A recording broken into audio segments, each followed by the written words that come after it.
اعوذ باللہ من الشیطان الرجیم بسم اللہ الرحمن الرحیم رب اشرح لی صدری ویسر لی امری واحلل عقدۃ من لسانی یفقہوا قولی رب زدنی علما۔ سورہ بقرہ کی آیت نمبر 125۔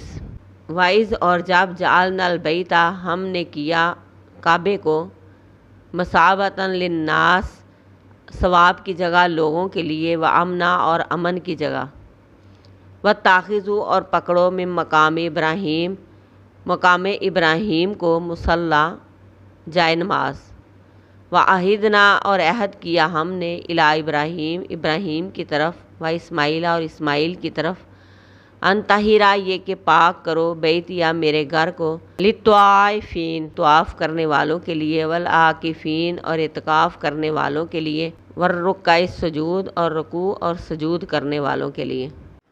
اور ہم نے خانہ کعبہ کو اپنے اس گھر کو لوگوں کے لیے لوٹ لوٹ کر آنے والی جگہ بنا دیا۔ اللہ تبارک و تعالیٰ نے اپنے اس گھر میں اتنی کشش رکھ دی ہے کہ پلٹ پلٹ کر لوگ اس کی طرف آتے ہیں۔ جو ابھی نہیں گئے وہ تڑپتے ہیں جانے کے لیے، اور جو ایک دفعہ چلے گئے وہ زیادہ تڑپتے ہیں ادھر جانے کے لیے۔ اور یہ گھر اللہ تبارک و تعالیٰ نے حضرت ابراہیم علیہ السلام سے بنوایا تھا، اور اس کی جگہ بھی اللہ تبارک و تعالیٰ نے خود بتائی تھی۔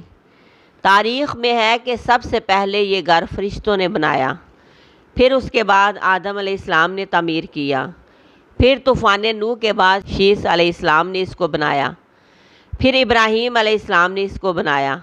حضرت ابراہیم علیہ السلام نے جب خانہ کعبہ کو تعمیر کیا تو ساتھ ہی دعا بھی کی کہ اے اللہ لوگوں کے دلوں کو اس گھر کی طرف مائل کر دیں، ان کے دلوں میں اس گھر کی تڑپ پیدا کر دیں۔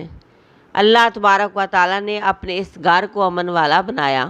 مکہ میں عام طور پر بدامنی تھی، چوری اور ڈاکے پڑتے رہتے اور راستوں میں مسافر لوٹ لیے جاتے تھے، لیکن اس علاقے میں یہ ایک خاص جگہ تھی جہاں ہر طرح کا امن تھا۔ اس جگہ کوئی قاتل بھی نظر آ جاتا تو کوئی انتقام نہ لیتا۔ وہاں قتل و غارت منع ہے، خون بہانا منع ہے، وہاں کے درخت کاٹنے منع ہے۔ وہ مکمل طور پر امن کی جگہ ہے، انسانوں، جانوروں اور سب مخلوقات کے لیے۔ پھر فرمایا کہ مقام ابراہیم کو مصلی بنا لو، یعنی جہاں ابراہیم علیہ السلام نے کھڑے ہو کر نماز پڑھی اور مختلف مناسک ادا کیے، تم بھی میرے ابراہیم کی پیروی کرو۔ آپ صلی اللہ علیہ وآلہ وسلم نے طواف کرنے کے بعد مقام ابراہیم کے پاس 2 رکعت نماز پڑھی۔ اب اگر اس پتھر کے پاس نماز پڑھنی مشکل ہو جائے رش کی وجہ سے، تو مسجد میں کہیں بھی یہ نماز پڑھی جا سکتی ہے۔ اس نماز کو طواف کا حصہ بنا دیا گیا کہ یہ نماز حرم کے اندر ہی پڑھنی ہوگی، باہر نہیں۔ پھر فرمایا کہ ہم نے ابراہیم علیہ السلام اور اسماعیل علیہ السلام دونوں سے وعدہ لیا کہ میرے گھر کو پاک رکھنا، صاف رکھنا، ظاہری طور پر بھی صاف رکھنا اور بتوں کی گندگی سے بھی پاک رکھنا، طواف کرنے والوں کے لیے، اعتکاف کرنے والوں کے لیے، رکوع اور سجدہ کرنے والوں کے لیے۔ حضرت ابراہیم علیہ السلام کو اللہ تبارک و تعالیٰ نے امام بنایا، پھر ابراہیم علیہ السلام سے اپنا گھر بنوایا، پھر ابراہیم اور اسماعیل کو اس گھر کو پاک صاف رکھنے کی تاکید کی۔ جیسے حجر اسود جنت کا پتھر ہے، اسی طرح یہ پتھر بھی جنت سے ابراہیم علیہ السلام کے لیے لایا گیا۔ جب ابراہیم علیہ السلام اس پتھر کے اوپر کھڑے ہو کر خانہ کعبہ تعمیر کر رہے تھے تو یہ پتھر اللہ کے حکم سے اونچا ہوتا جاتا۔ تعمیر اوپر جاتے ہی پتھر اوپر کی طرف اونچا ہوتا جاتا۔ یہ اللہ تبارک و تعالیٰ کا بہت بڑا معجزہ تھا۔